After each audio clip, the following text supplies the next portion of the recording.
तो सीन है इंदौर के होलकर स्टेडियम का। एक ऐसी पिच जिसे बल्लेबाजों का स्वर्ग माना जाता है। यहाँ पर सीरीज का फाइनल मैच खेला जाना था और सबको उम्मीद थी कि भाई रनों की बारिश होगी।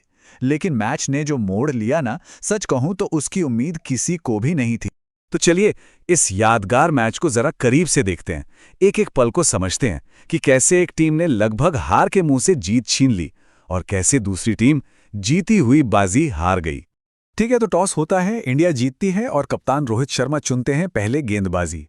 अब देखिए, एक हाई स्कोरिंग ग्राउंड पर यह फैसला थोड़ा साहसी था, लेकिन भारतीय गेंदबाजों ने इसे सही साबित करने में ज्यादा देर बिल्कुल नहीं लगाई। मैच की पहली ही गेंद अर्शदीप सिंह की वो जबरदस्त इन स्विंगर और Henry Nichols out golden duck पर, मतलब न्यूजीलैंड के लिए इससे बुरी शुरुआत और क्या ही हो सकती थी। और न्यूजीलैंड इस पहले झटके से संभल पाती उससे पहले ही अगले ही ओवर में हर्षित राणा ने दूसरे ओपनर को भी चलता कर दिया। मेहमान टीम अब पूरी तरह से बैकफुट पर थी। विल यंग ने थोड़ी कोशिश की, कुछ अच्छे शॉट्स भी लगाए, लगा कि शायद पारी संभल जाएगी, लेकिन नहीं, उनकी ये कोशिश भी ज्यादा देर टिक नहीं पाई और तीसरा विकेट गिरते ही न्यूजीलैंड का टॉप ऑर्डर पूरी तरह से बिखर चुका था। सोचिए, सिर्फ 12 ओवर हुए, स्कोर है 58 रन्स और 3 विकेट जा चुके हैं। इस पॉइंट पे तो ऐसा लग रहा था कि न्यूजीलैंड शायद 150 का स्कोर भी पार नहीं कर पाएगी। यहां से एक अच्छा टोटल तो बहुत बहुत दूर की बात लग रही थी। लेकिन कहते हैं ना, क्रिकेट अनिश्चितताओं का खेल है। जब लग रहा था कि मैच अब एक तरफा हो जाएगा, तब क्रीज पर आए दो ऐसे बल्लेबाज जिन्होंने इतिहास लिखने की ठान ली थी। और यहीं से शुरू हुई एक अविश्वसनीय वापसी की कहानी। डेरिल मिचेल और ग्लेन फिलिप्स, इन दोनों ने मिलकर पारी को संभाला। शुरुआत में रणनीति साफ थी, विकेट बचाओ, फिर धीरे धीरे रन गति बढ़ाई।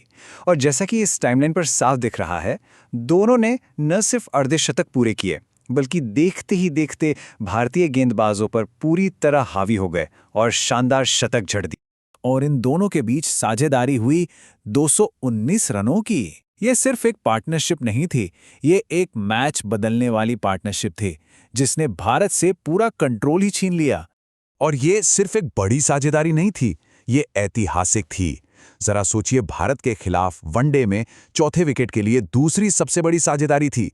और यह पहली बार था जब न्यूजीलैंड के 2 बल्लेबाजों ने भारत के खिलाफ एक ही वनडे में शतक लगाया हो।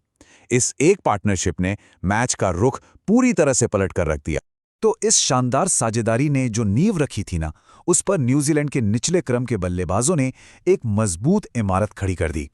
आखिरी ओवर्स में जो ताबड़तोड़ बल्लेबाजी हुई, उसने भारत के सामने एक पहाड़ जैसा लक्ष्य रख दिया। भारत को सीरीज जीतने के लिए बनाने थे 337 रन। हाँ, इंदौर की पिच बल्लेबाजी के लिए अच्छी थी, लेकिन 337 रन का लक्ष्य ये किसी पहाड़ से कम नहीं था। अब इतने बड़े लक्ष्य का पीछा करने के लिए एक विस्फोटक शुरुआत की जरूरत थी, है ना? लेकिन हुआ इसका बिल्कुल उल्टा। भारतीय टॉप ऑर्डर न्यूजीलैंड के गेंदबाजों के सामने ताश के पत्तों की तरह बिखर गया। एक के बाद एक 28 पर पहला विकेट रोहित शर्मा, 45 पर दूसरा शुभमन गिल, फिर 68 पर श्रेयस अय्यर और 71 रन पर चौथा विकेट केएल राहुल।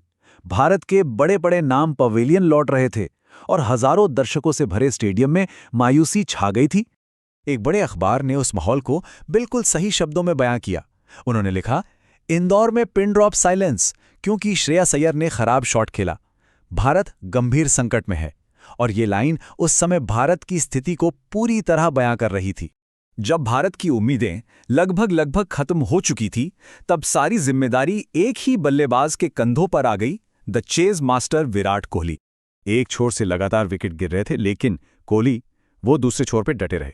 उन्होंने न सिर्फ पारी को संभाला, बल्कि एक जबरदस्त जुझारू अर्धशतक लगाकर टीम को मैच में बनाए रखने की पूरी कोशिश की। नीतीश रेड्डी के साथ उनकी साझेदारी ने थोड़ी उम्मीद जरूर जगाई, लेकिन ये स्कोर कार्ड ये कहानी साफ बताता है, कोहली और रेड्डी के अलावा कोई भी बल्लेबाज दहाई का आंकड़ा भी नहीं छू सका। ये सच में एक अकेले योद्धा की लड़ाई थी। कोहली क्रीज पर थे, लेकिन दूसरे छोर से उन्हें कोई साथ नहीं मिल रहा था। और नतीजा, हर ओवर के साथ जरूरी रन रेट आसमान छूने लगा और भारत की जीत की राह लगभग नामुमकिन होती जा रही थी। और देखिए, आंकड़े भी यही कहानी कह रहे थे। इस मोड़ पर न्यूजीलैंड की जीत की संभावना थी 98%, जबकि भारत की सिर्फ 2%। मैच अब पूरी तरह से न्यूजीलैंड की मुट्ठी में था। और यहीं पर यह मैच एक बड़ा सवाल छोड़ जाता है।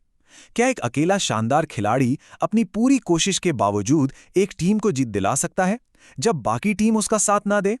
ये क्रिकेट में व्यक्तिगत प्रतिभा और टीम वर्क के बीच की उस बहस को हमेशा जिंदा रखता है।